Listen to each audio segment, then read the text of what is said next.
I go on quite a few listing appointments, and believe it or not, every once in a while I don't get the listing I've gone after, and I always ask the sellers, hold on, make sure my mic's on. Ask the sellers what I could have done differently, or what the decision was, and the decisions are made for all different kinds of reasons. But I would say that the one reason that is consistent over the years, spanning 14 years, is, oh, the other agent gave us a higher price. And if the seller doesn't say that to me out loud, I can see when it's listed that, oh, the other agent just gave a higher market value. And right now we've got more real estate agents than we've ever had, with a very limited amount of business, and it's a very cutthroat market that we're in right now. And there are a lot of agents that will be very aggressive and do a lot of things to get a listing. And so I just want to go over some reasons why it's not necessarily the best decision to hire the agent that just gives you the highest price. There are a lot of factors that should go into hiring an agent, and that one is really kind of the lowest. I always say to people, you're hiring me to market your house, and that's really important, but my absolute strong point is negotiating. Whether I'm representing a buyer or a seller, I am a really good negotiator, and that's the skill that you're hiring me for. You're not hiring me to hire a photographer to take pictures of your house. You're hiring, when we get contracts, negotiating those and knowing the contracts and knowing the ins and outs of contracts. That's the important part. But here are the risks that you take if you hire an agent simply for the highest price that they give you.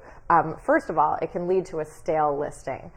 If the property is priced too high, it will sit on the market, and the perception of value, even if it's just priced a little high, is going to change.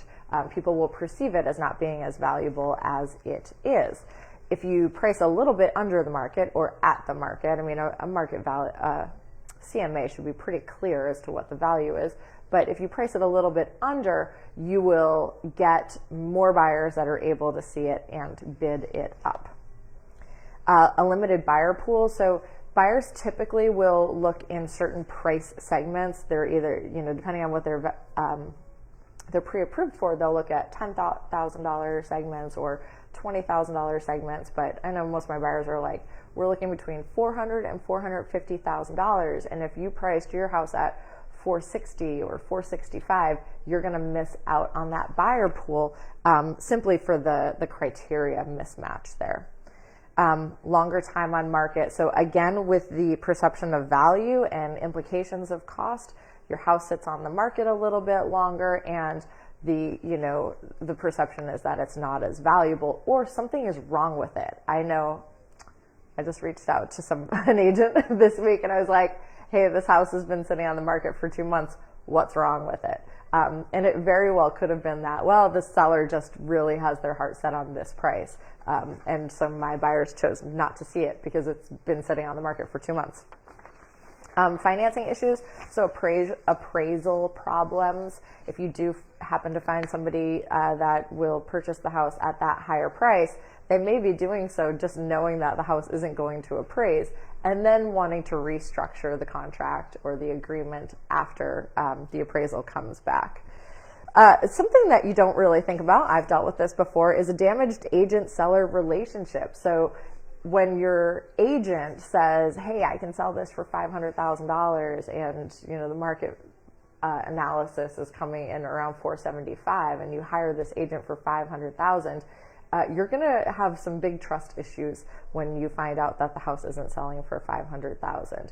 And that's just, it turns it into a long, miserable process. I always tell people you can have a short, very happy, fun process if you price at the market value or just a little bit under right now.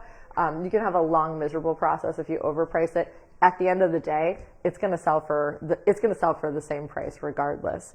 So conclusion, make sure that you're interviewing a few agents. Make sure you're asking the right questions. I've done a few videos on questions to ask agents, but one of the questions that I love being asked is what are some recent challenges you've had as an agent? How did you overcome those? So from a listing side, if you're hiring a listing agent, from a buying side, if you're hiring a buyer's agent, also what's your list to sale ratio? So when you list something, what does it wind up selling for? That can show you if somebody's overpricing or underpricing.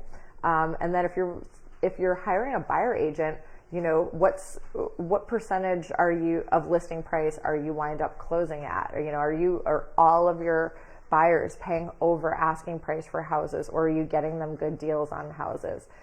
Those are some great questions on contracts.